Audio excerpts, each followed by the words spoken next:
being here, Sherrie.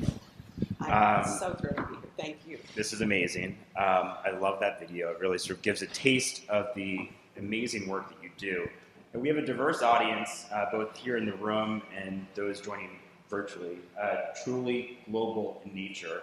But as I was thinking through what sort of unites us as a group, Sesame Street is probably one of the experiences that all of us in this room have in common. And so I thought, just a quick show of hands, raise your hand if Sesame Street was somehow part of your childhood, or maybe your kids' childhood, or your nieces or nephews. I mean, I think it's pretty much everyone. And I think that's really kind of remarkable. I know I don't think I fully comprehended how global and universal Sesame Street was, though, until I started to do a little bit more digging in advance of this talk, and I thought others might not as well. So I thought I'd just start by asking you to share a little bit more about the depth and breadth of your work at Sesame. I'd be happy to, and thank you again for having me. It's such a treat to be here with Alan, and thank you, Liz, and the entire board. I am so impressed with this organization and with the convening power, and it's really an honor to be a part of it. And I'm so glad you got to see the video first, because I think that gives you a broader understanding. In spite of all the people that raise their hand knowing Sesame Street, you know, I think a lot of people think of Sesame Street as the iconic US television show and don't always know the depth of our work. And we are, you know, now seen in over 150 different countries. But as you saw in the video, I think the work that is most impactful is in those countries where we've created local adaptations, local characters designed to meet the needs of children, reflecting their cultures. And I always love it because the founder of Sesame Street, the creators, Joan Gance Cooney, said in the 1960s she thought she was creating the quintessential American show on a stoop in Harlem. And within a year, Mexico, Germany, Brazil all reached out and said they wanted their own versions of Sesame Street. And that's what led to our international co-productions. The other thing that I think is of real note is it was in the 1990s. I believe it started in the first Bush administration and has carried on ever since, was when we started receiving funding from USAID to create these productions in developing countries like South Africa, Egypt, Bangladesh, today Iraq. So that really led to our work in areas where children often don't have access to quality early education. So you've endured and grown over the past 50 years, grown geographically, as you said, hitting 150 nations.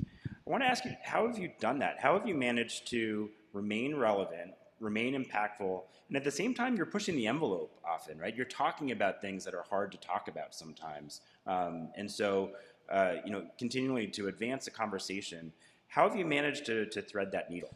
Well, you know, I think about this a lot. And actually, I think that's exactly the reason we've stayed relevant for over 50 years, is because we're always focused on the most pressing issues of today and looking at those issues through the lens of a child. So as those issues have changed, we have responded, and we've stayed completely true to our mission. You know, created over 53 years ago to see if television at the time, but media, could be used to teach, and especially to reach those who were falling behind and didn't have the same opportunities and access to quality or early education. So fast forward, global pandemic, more children with no access to school for ages, right? More people displaced today than any other time since World War II, almost half of whom were children. So the need for our work has never been greater. And also the opportunity, it's not just television anymore, it's every means, digital, high-tech, low-tech.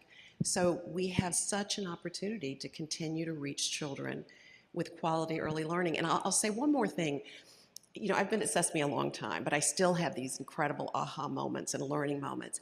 And I think a lot about the incredible prescience of Joan Cooney and her colleagues. First show to ever focus on the early years, because they thought that's when they could have the greatest impact. And now we have all of the neuroscience, all of the evidence to show that in fact those first 5 years of life are the most important in a child's brain development. We also, I also think one of the other things that I love is she said she had a hunch that if Sesame appealed to adults as well as children, the learning would go deeper. And that's why she included celebrities and musicians and parodies and humor.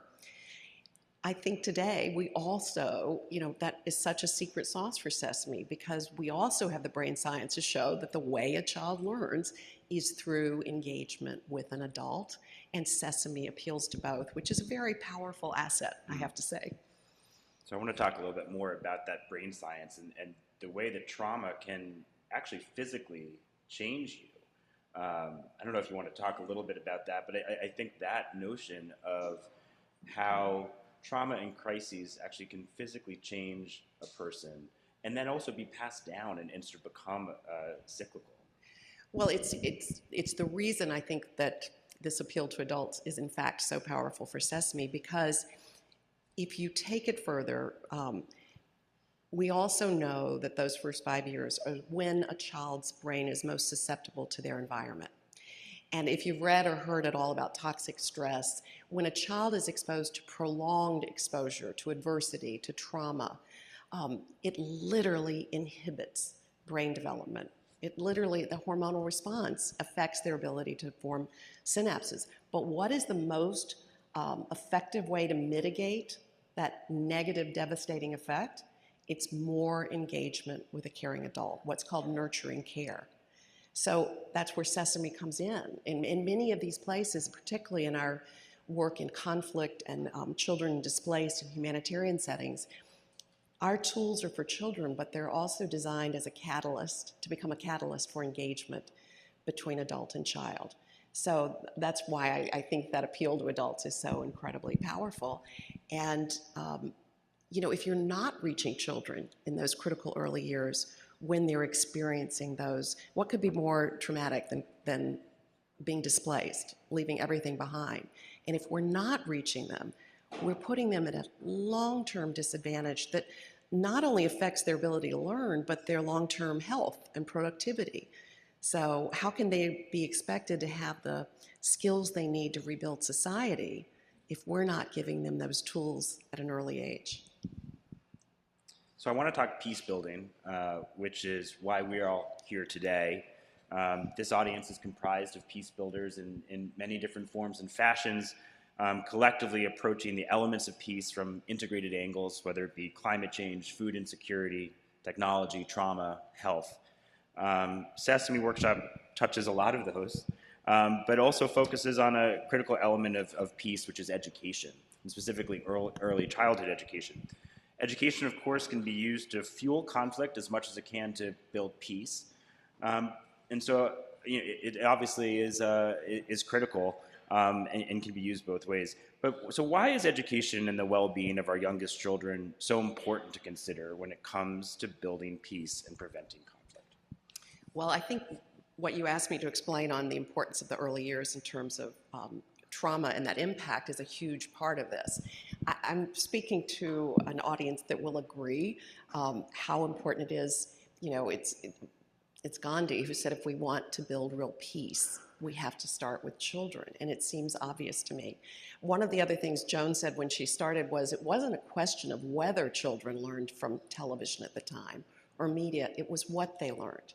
And so not only reaching children who are affected by crisis to give them those tools, but also we've had a long history, some of this you saw, of working in areas of conflict and post-conflict, places like Kosovo and Israeli-Palestinian territories, Northern Ireland, and we would focus specifically on promoting ideas of open-mindedness, of cooperation, of accepting others. When children see themselves reflected positively, it's an incredibly empowering opportunity to teach. And when they see others reflected in a positive light, I think of our work in Kosovo. All of our research is hugely important to Sesame to prove, are we having the impact we need? What can we do differently so we can iterate? And we have all research that shows that in these productions and in the content we create, children rate higher on attitudes of sharing, on attitudes of cooperation, on ability to see others' perspectives, and on more acceptance of those who are different. So I think, I mean, we like to call it Muppet diplomacy, but I just think it speaks to the power of not only giving children the quality early childhood development they need, but also reaching in them at a time when they're forming their sense of self and their sense of the world. So you talked a bit about, we saw a bit in the video, this localized approach that you've taken in certain markets, and that's especially critical when you're asking and looking for kids to be able to see themselves. It needs to be highly localized. And so, while everyone knows Big Bird and Elmo probably in this room, you may not realize the degree to which Sesame creates unique characters around the world in specific cultures and contexts to help children see themselves. So there's sort of two parts to this. I want to first talk about the process. So how do you go about making sure that this content actually reflects the local culture in a way that children and caregivers feel seen? Well, I mentioned research. It's critical. We also always start by finding local partners, local advisors, local educators, local creators. We start with an advisory and needs assessments. So while we have a model that's proven in terms of our ability to teach, we learn and make sure that we are not imposing our views, but this is a local creation, that it's a local production, that the curriculum is designed by those on the ground who understand those needs. So it's always about helping, to your point, children see themselves, creating content that reflects their reality. So it would be characters they can identify with, storylines they could identify with. And I'll give you an example in terms of character development. In our work in the Middle East, Ahlan Simpson, which is Welcome Sesame, and as you mentioned earlier, it's in Iraq, Lebanon, Jordan, Syria. Two new Muppet characters were created, Bosma and Jod. Bosma is this adorable little purple Muppet girl, strong girl role model. Jod had to leave his home and leaves everything behind and becomes best friends with Bosma. So you're giving storylines to children who've left and who have come from somewhere, characters they can relate to. I mentioned Bosma being a strong girl role model, and they're equals. Bosma and Jod become best friends. They solve problems together. Another value that we always include in any of our work is promoting gender equity, having strong girl role models in terms of these Muppets. I mean, you'd be amazed at what influence and how these characters do become trusted friends and role models. So it's not only about reaching girls in many countries that would have no other access through our work, but it's also about modeling for young girls possibilities they may never have dreamed of, and showing young boys that it's okay for girls to have various role experiences, or that women can have different roles and responsibilities, that girls can go to school. The thing I will say is, I think everyone here knows investing in women and girls' education also leads to a more equitable, stable, productive, and peaceful world. I have one other example that I almost hesitate to say because it's a bit heartbreaking right now, but I think it does speak to the power of media and Muppets, if you will. In our Afghan production, which was on the air for 10 years, we created local Afghan Sesame Street called Bache Simpson, which means Sesame Garden in Dari and Pashto. And because girls' education and gender equity was a key curricular goal, we created Zari. And she's this adorable Muppet. She wears her school uniform and her hijab. And the research showed that not only, were we reaching almost 4 million children through radio, television, Bache Simpson, but we tested not only literacy and numeracy gains, but attitudes around gender equity. And little boys who watched, and believe me, it was the #1 appeal, and in terms of Zari, she was the favorite character of boys and girls. Little boys who watched tested 29% higher on attitudes of gender equity, saying it's fine for girls to go to school. And when the State Department, who had funded the work, did qualitative research, they found in focus groups that again and again, fathers cited Bache Simpson as the reason they'd changed their mind about permitting their daughters to go to school. And I think, again, that's because it's probably non-threatening. It's a children's show. We're modeling that throughout in our live action films that are part of interstitials, as well as our Muppet segments. But I think it really shows that we can plant the seeds for societal change attitudes, open hearts. Again, Afghanistan is not a great story today. We're not in production for obvious reasons, but that doesn't take away from what we accomplished and what we can accomplish by reaching children and modeling these behaviors. So you've talked about how you really sort of customize and tailor these shows by region and by culture, but there's also some core tenets at the heart of a lot of this, some common threads that we see. Things that strike at basic human emotions like love and truth and empathy and compassion. So I wanted to just ask you about the universal, what's universal about the programming that you do? What are the similarities that you actually see in this all across the globe, and when it comes to content? Well, the ones you mentioned would be good, yes. Love and truth and empathy and compassion. I mentioned gender equity. I would also add joy and hope. What Sesame does is we are able to tackle really difficult issues. Issues often people think of as adult issues.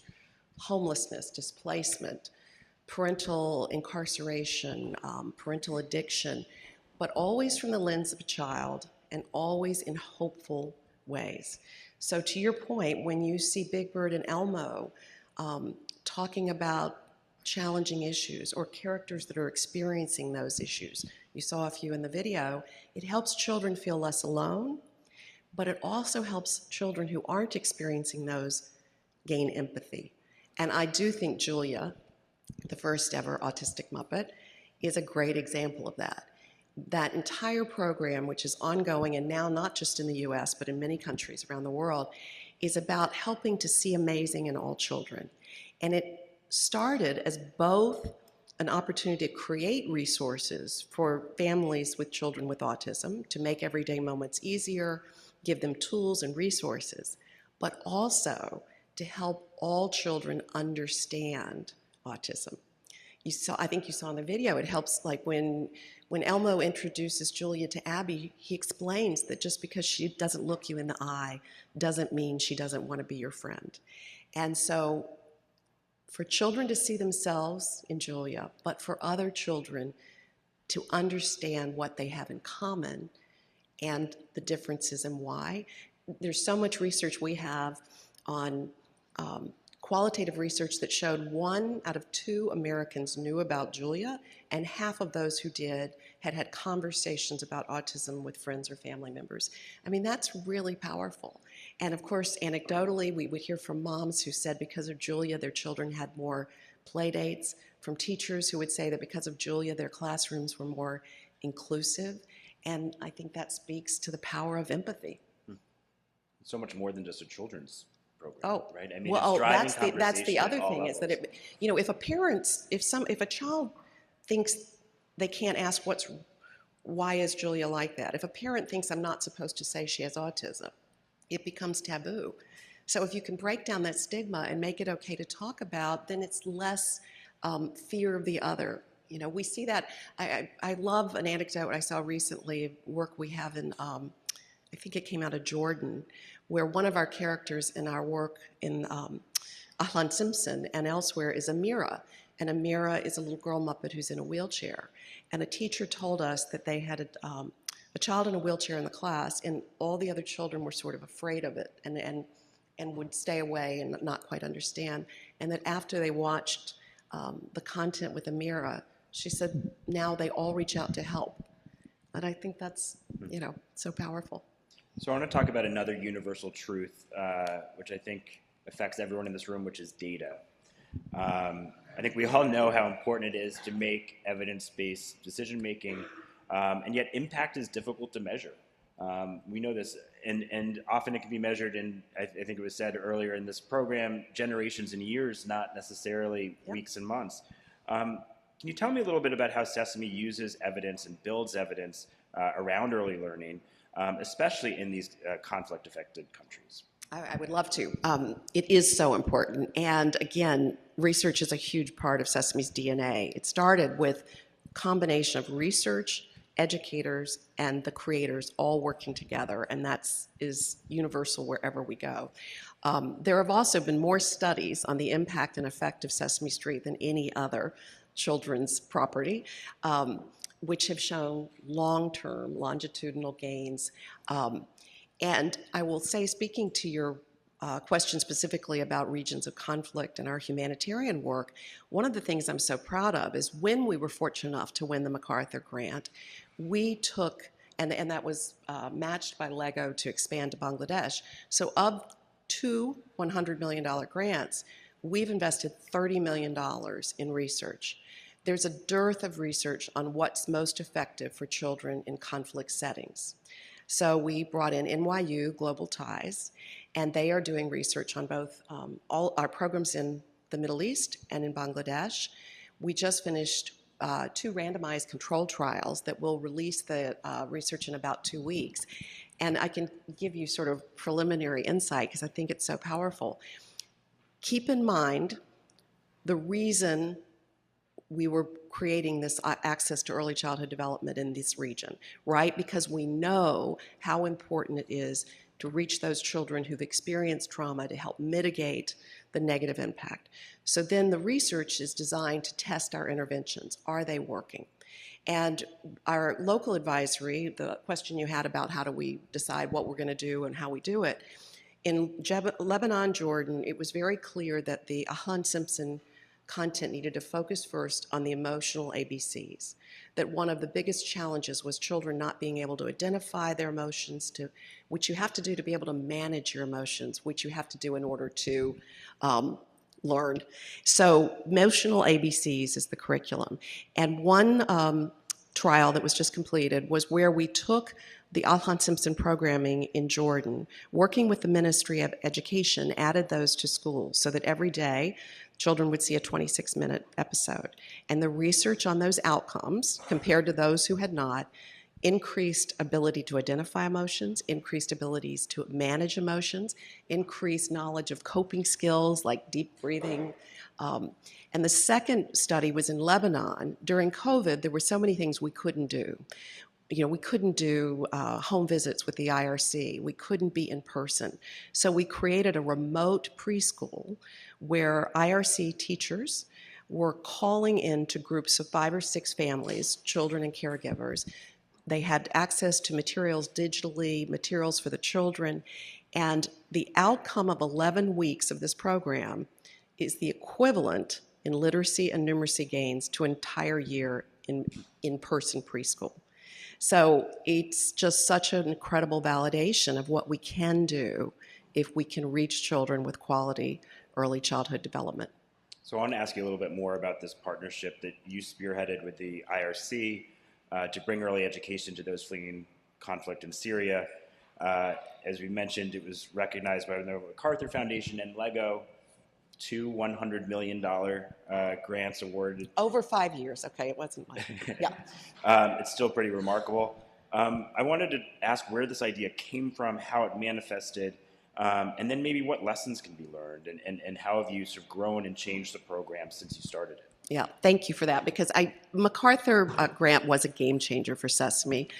So often people don't know of our work or our need for philanthropic support, but the way it came about is when we saw, prior to MacArthur, when we saw the number of children displaced at the outset of the Syrian crisis, more children than any other time since World War II, because Sesame had a lot of experience in the Middle East, we had created productions in Egypt and, as I mentioned, in Palestine, in Jordan. We had a lot of content in Arabic. And so we thought, how could we help reach these children who've left everything behind, including schools and access to education?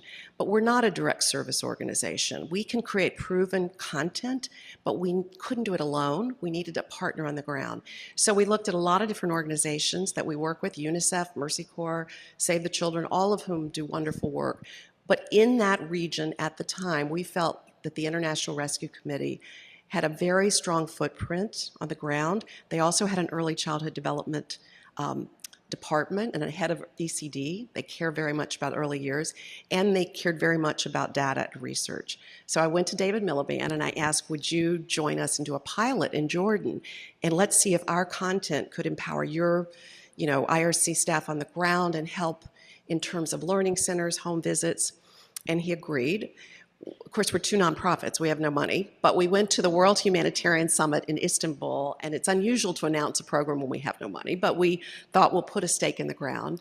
And it did the trick. It led to funding from Bernard Van Leer and Open Society Foundations, just enough to start a pilot in Jordan.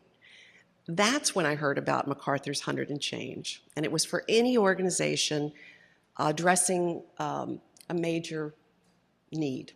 And so I called David again and said, we're going to go for this, and I think we should go for it for our project together. And he agreed. So 1,900 applicants later, 18 months later, I never would have dreamed we would be the last one standing, and we were selected to receive this incredible, audacious grant. It allowed us to create the largest early childhood intervention. It was a combination of creating local media to reach children at mass, using that content for targeted programs like home visits, learning centers, working on the ground and adding the research component.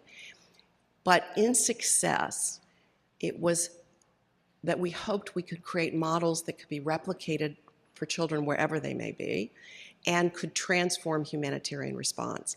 Because the thing that I learned that was so stunning, in spite of all of the evidence, we know how important it is those early years, especially for children experiencing conflict and crisis.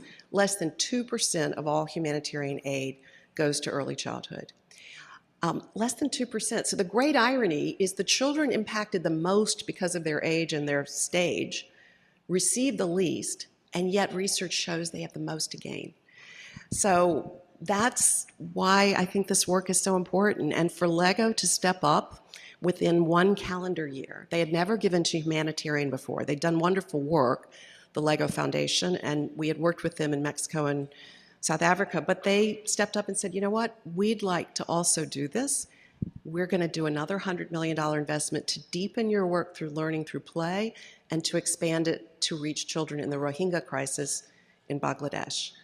And that has led to, our continued work to reach children affected by conflict and crisis around the world. You've obviously proven your ability to continually innovate and pivot. So I wanted to ask you, what's next for Sesame? What's top of mind for you as you look to the future, and especially as it relates to the peace building field? Well, as I said, what started in the Middle East expanded to Bangladesh, Africa, Latin America, and now, to your point, those displaced from Afghanistan, Ukraine, has really helped us learn a great deal. And what we're calling Welcome Sesame is to try to add to this foundation, what children need, especially those children affected by conflict and crisis, is the same regardless of the geography. But in the Middle East, you can reach children whether they're in a refugee camp or in a host community through media. It's ubiquitous. They have access to smartphones and satellite. We go to Bangladesh, they don't have any access to media. Now we're doing like battery-operated Pico projectors in BRAC play labs. Then we go to Latin America. Wait a minute, it's neither. They're not in host communities. They're not in one large camp. They're on the move. And so we're innovating again and using WhatsApp and chatbots and digital hubs where they can download content. So consequently, we are learning to be innovative, both high-tech and low-tech. How do we reach children and families with quality early learning resources and help those caregivers with the tools they need and often training? And how can we invest in even more content that is easily adaptable to the next crisis? And that's a huge priority for us. And to your point in terms of peace building, to some of the earlier examples, and again, this audience, I don't want to quote things they've heard a million times, but you know, to me, a powerful thing is Mandela talking about children don't learn hate. They're not, they do learn hate. They're not born hating or because of people having a different color of skin or background. They're taught to hate. And we can also teach love. And that work in Kosovo, I will never forget the head of the UNICEF, the head of UNICEF in Kosovo, who was our partner. Her name was, Marjorie, you may remember, Rosie Fief.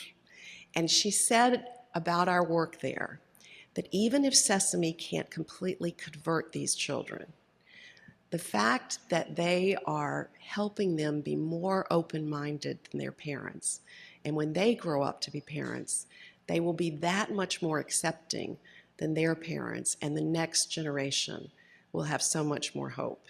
And I think that's where Sesame can continue to make a huge difference. Well, I know we've talked a lot about the various toolkits that you're providing both kids and their caregivers, and mental health is now is the new one that you announced this week. We did. Well, emotional well-being is so important for children to be able to thrive. And we know there's so many things that the pandemic, they were issues already, but the pandemic exacerbated those issues. And emotional well-being and mental health is another issue that people think of as an adult issue, and yet it's so important that we look at it from the lens of a child. So I know we're running out of time, but I thought we'd maybe end with something hopeful, and ask you, what gives you hope right now? And there's a lot of things that I think worry many of us in this room, but what's the silver lining? I would say what gives me hope, even though I mentioned less than 2% goes to early childhood, because of the work of organizations like the Early Childhood Peace Coalition and the Yale Child Center, Jim Leckman, who's done amazing work on this, and building evidence on the fact that reaching children with quality early childhood development does lead to peace building and social cohesion and sustainable development. Another organization, the Early Childhood Development Action Network, which is doing incredible work to help elevate the awareness of the importance in investing in early childhood, to change policies to get others to understand this is the greatest return on investment we could make. And that gives me hope, because if we look as children as the catalyst for social change, to me, giving those children and the next generation the tools to build a better world is not just, you know, something that sounds nice. It's actually where we can make the biggest difference. So that the fact that that's increasing awareness and understanding, oh, there's still a long way to go, believe me, but to me that does give me hope. That's great. Do we want to try and take a question from the audience? Are you okay with that? It's up to you. I mean, I'm fine with it, but I don't know your time. There's a couple over there.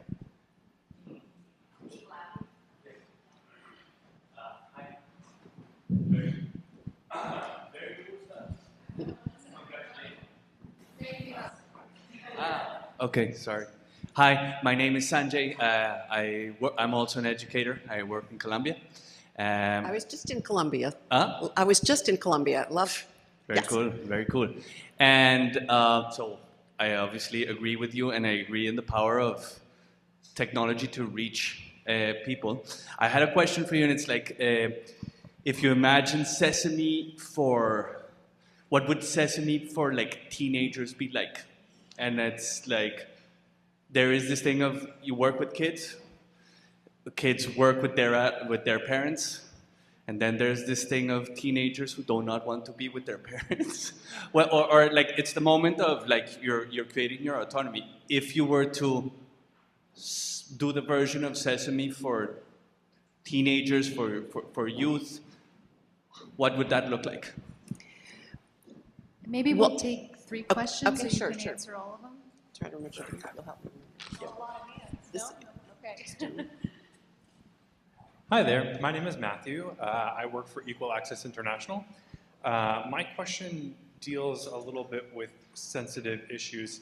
I watched the series on Apple TV Plus, Dear Big Bird, and it really spoke to the human impact of talking about really sensitive issues.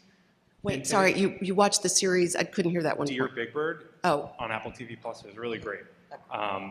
But in today's context where education is sometimes weaponized, how do you approach talking about sensitive issues when education becomes so politicized? It's a really good question, thank you. Last question. All right, I'm going to the front. Thank you. As others have said, very inspiring. With the youth movement that we see today, just incredible ability to organize and inspire, older generations. Has Sesame explored any ways of like activating kids beyond the content, and the parents seeing the content? Have they explored anything around organizing children or youth to build the cause up? Okay, all right, I'll try to take these in order. So starting with the target age group and what would Sesame look like for older. It's interesting because I mentioned the fact that Sesame is deliberately designed to appeal to adults as well as children. And so when you think of some of the clever parodies, and it works on two levels. A child doesn't understand that parody on Game of Thrones, but the learning outcomes are still work, and it was funny, but then the parent gets a kick out of it. So I think if there were a Sesame Street for adolescents or teens, it would have the same concept, in terms of appealing to those things that they find relevant and humorous. And we have done work for older kids, Electric Company, various different projects, but because of what I was saying earlier, the need to reach children in those critical early years and the fact that is our sweet spot and our expertise, I think that it is so important that we continue to focus on reaching more children in those early years wherever we can. But I would say today more than ever, we are also focused on the caregiver. Our work in humanitarian response is not just the child, it is essential that we're reaching that caregiver, helping support them and helping give them tools because they're so overwhelmed themselves. It's all in service of the child, but we are much more deliberate about reaching caregivers as well as children. Okay, the second question was how do we deal with increasing polarization around difficult issues? It's hard. It's really hard. But what we try to do is stay true to our North Star, and that is what is in the best interest of children, what is the impact, and understanding our audience. I mean, this is 0 to 5. The 3-year-olds have to be able to benefit from our content. But in a world, when COVID was going on, we had Big Bird get vaccinated when it was okay for children to be vaccinated. To your point, that became a huge political issue where we were attacked for being White House propaganda. But I was telling Alan last night, one of my favorite things was when that criticism came out, which was also quite partisan, and it's, another fan immediately put up a video of Big Bird getting vaccinated in 1972 for measles. And I was like, yes. But we just, it's tough, but we just have to continue to do what we feel is truly based on research and based on children's needs. And then the last question was... activating children, right, thank you. We have done a lot of work around, interestingly enough, children even at a young age can become stewards of their environment, about helping others, planting those seeds for good citizenship and becoming, feeling empowered that they can make a difference. We're doing some work in India right now around climate, which is absolutely designed to help engage and be catalysts to change their parents' attitudes and behaviors. And we've seen that in Africa with our WASH work.